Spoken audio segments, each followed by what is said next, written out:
since 1999, when the democracy returned, civil society has been at the forefront of agitating and advocating for real discussion around the fiscal revenue allocation formula in this country.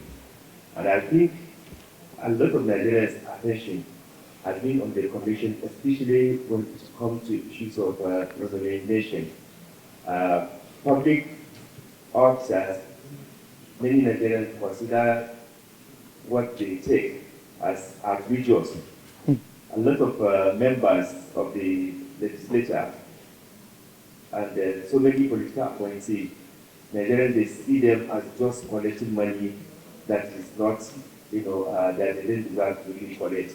The salary, in many instances, people believe is not really justifiable, even though what they say that earn is not what eventually can collect. And there's no justice in this, collection, because professors that have been in the university for 30 years, their salary is not owed to maybe a councillor, or local government chairman. I think there must be justice to address these imbalances in the areas that public officials are taking, especially the politicians and the political appointees. If you look at the doctors, the professionals, what they earn is nothing to write about. There's no motivation, and that is why many of them they die in poverty. Many of them cannot even pay their children's school fees. Police officers, they will retire, they cannot even feed themselves, even the army. So I think there must be justice in the way and manner in which this sharing is done. Secondly, with the influx of money going to the local government and because of the autonomy given to the local government, it is absolutely necessary that first we need to ensure that the Constitution is also amended to be in line with the Supreme Court judgment, because the states are still having some control, on the local government. In fact, it is just on the paper, because even if they send the money to them, they've already given them what to do. So that's why all these state managed, election and their, appointment that they do to the so-called caretaker, even though now no states can actually ideally collect any money on behalf of local government. But they are still doing state managing the whole process. So which means that we need to strengthen the local government, because if the development cannot happen at the grassroots level, we will just, not see really the dividends of democracy.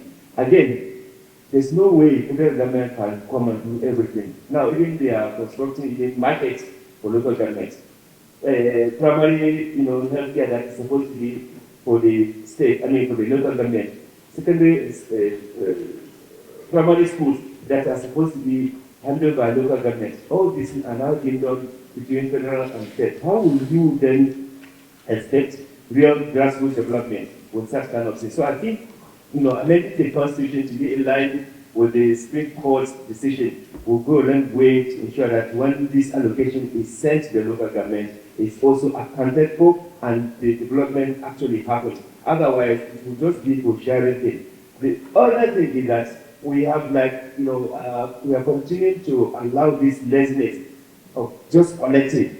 Every state and local governments, they are waiting for this month to come. Then they will collect. And what do?